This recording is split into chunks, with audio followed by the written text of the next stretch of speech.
우리 말씀은 연이어서 히브리서 2장 5절에서 13절의 말씀을 보도록 하겠습니다.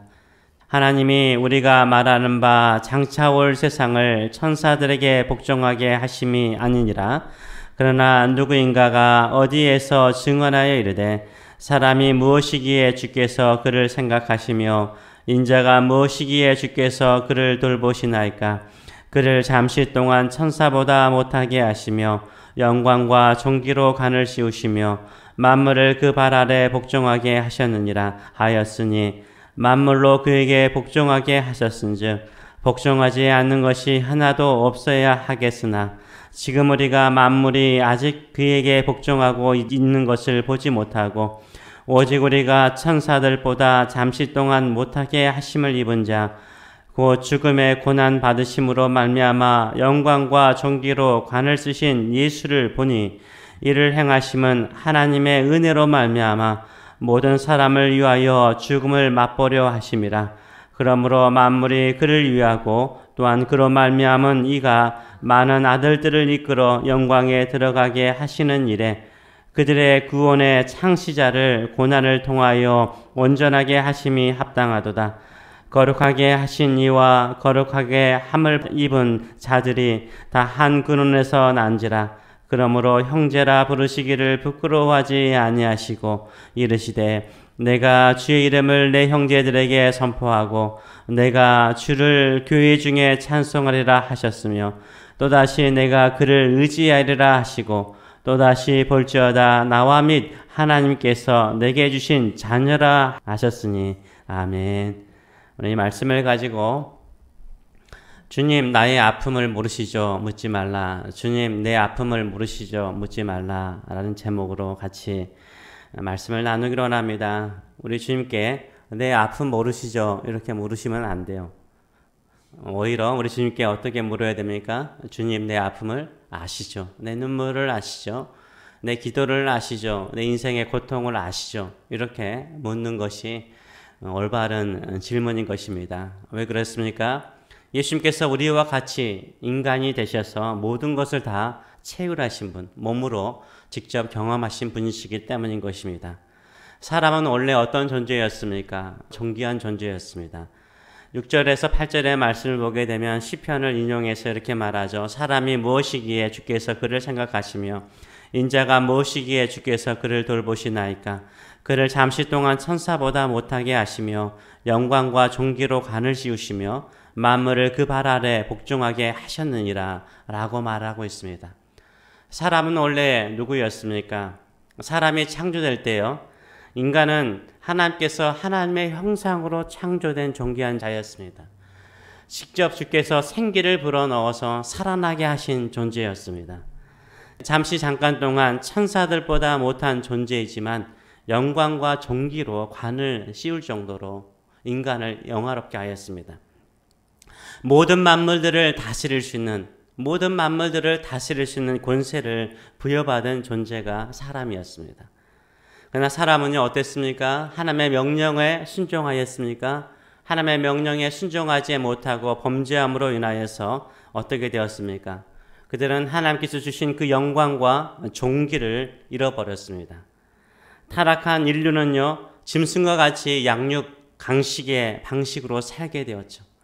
그래서 하나님께서 인간을 창조하신 것을 한탄하게 만들 정도로 인간은 태어날 때부터 그 마음에 악한 것을 주께서 보셨습니다. 자연은 사람들이 돌보고 관리하는 대상이었는데 타락한 이후에 학살과 파괴의 대상이 자연이 되어버렸습니다. 이로 인해서 모든 피조물이 얼마나 큰 고통 가운데 있는지 모릅니다. 최근에 한 뉴스를 보니까는요 1년에 상어 1억 마리가 고통 가운데 죽는데요. 그냥 버려져서 죽는 거예요. 삭스핀이라는 혹시 그 요리를 드셔보신 적이 있는지 모르겠습니다. 삭스핀이라는 요리를 비싼 요리잖아요. 고급 요리고. 삭스핀의 요리를 위해서요. 상어를 잡아가지고 지느러미만 자르고 그 상어 그 자체를 바다에 버려버리는 거예요. 상어는 고통 가운데 신음하다가 죽는 거죠. 이게 1년에 1억 마리. 인간의 탐욕으로 인해서 죽어가는 피조물들이 있습니다. 상어뿐이겠습니까? 얼마나 많은 피조물들이 이런 고통 가운데 있는지 모릅니다. 인간은 편리하고 안락하게 살기 위해서 자연에 오염을 시키죠. 그래서 온 대지가 얼마나 신음하고 있는지 모릅니다. 이것은 하나님께서 우리를 존귀하고 영광스럽게 만드신 그 이유가 거기에 있지 않는 거죠. 오히려 자연을 잘 돌보도록 인간을 이 땅에 주인으로 보내신 거죠. 하나님께서 창조하실 때 주셨던 존귀와 영광은 잃어버리고 자연의 관리자가 아니라 약탈과 파괴자로 살고 있는 우리에게 누가 오셨습니까? 이렇게 신음하고 있는 자연과 또 고통과 죄악으로 신음하고 있는 인류를 향하여서 이 땅에 누가 오셨습니까? 하나님의 아들이신 예수님께서 이 땅에 찾아오셨어요. 잠깐 동안 천사보다 못한 인간의 모습으로 우리와 같이 사시기 위해서 이 땅에 오셨습니다. 그리고 실제로 우리와 같이 사셨습니다. 부자로 사신 것이 아니라 가난한 자로 사셨어요. 어디 큰 도시에 사신 것이 아니라 가난한 산골, 시골에 사셨습니다. 그러나 이 땅에서 고통과 죽음을 당하셨어요. 그러나 부활하심으로 말미암아 다시 존귀와 영광으로 회복되셨습니다. 9절의 말씀을 보게 되면 오직 우리가 천사들보다 잠시 동안 못하게 하심을 입은 자, 천사들보다 잠시 동안 못하게 하심을 입은 자, 곧 그가 누구죠? 죽음의 고난 받으심으로 말미암아 영광과 존귀로 관을 쓰신 누구를 보니? 예수를 보니. 예수님을 봐야 되는 거예요. 천사들보다 잠시 동안 인간의 모습으로 입으신 우리 주님, 그분은, 예수님은 어떤 분이라고요? 죽음의 고난을 받으심으로, 죽음의 고난을 받으심으로, 십자가의 고난을 받으심으로, 인간의 몸을 입으신 그 한계의 고통을 받으심으로 말미암아 영광과 존귀로 관을 쓰셨다라고 말하고 있어요. 인간이 잃어버린 그 존귀와 관을 예수님께서 다시 회복시키셨다라고 말하고 있어요. 이 예수님을 보니 이를 행하심은 뭘로 말미암아? 하나님의 은혜로 말미암아. 하나님의 은혜로 말미암아 모든 사람을 위하여 죽음을 맛보려 하심이라 라고 말하고 있어요. 예수님께서 이 땅에 오신 것은 뭐였죠? 죽음의 고난을 받으시기 위해서 이 땅에 오신 거예요. 무엇을 맛보려고요? 우리를 위해서, 우리를 살리시기 위해서, 우리를 다시 한번 존귀와 영광의 관을 쓰는 아름다운 인간으로, 아름다운 사람으로 만드시기 위해서, 회복하기 위해서 죽음을 맛보려고 이 땅에 오셨다라고 말하고 있습니다. 이 예수님을 보시는 저와 여러분 되시길 축원합니다. 이 예수님을 봐야만이 구원을 받는 거예요. 예수님은 누구십니까? 천사보다 잠깐 못한 인간의 몸으로 이 땅에 오셨습니다. 우리와 같이 되신 거예요. 그리고 죽음의 고난을 받으셨어요. 십자가에서 큰 고통과 멸시를 받으시면서 죽으셨습니다. 그러나 예수님은 다시 살아나셨습니다. 영광과 존귀로 관을 쓰신 우리 예수님을 바라보시는 저와 여러분 되시길 축원합니다. 왜 예수님께서 죽음을 맛보셨나요? 하나님의 아들이신 예수님께서 왜 죽음을 맛보셨습니까? 하나님의 은혜로, 하나님의 은혜로 우리 같은 죄인을 구원하시기 위해서 이 땅에 오셔서 죽음을 맛보셨습니다. 이 사랑을 아시는 저와 여러분 되시길 축원합니다. 그래서 예수님만이 유일한 구원자세요.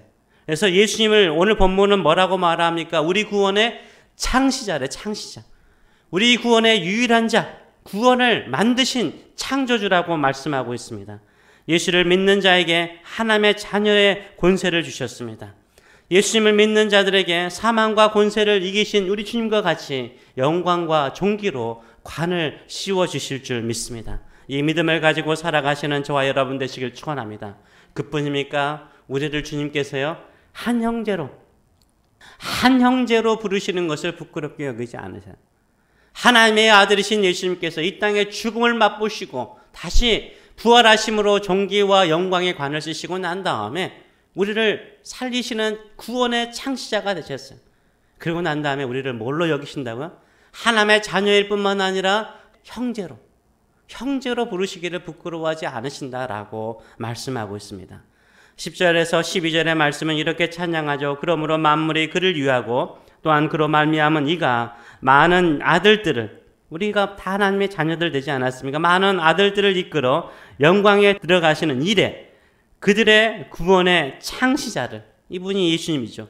그들의 구원의 창시자를 고난을 통하여서 온전하게 하심이 합당하도다.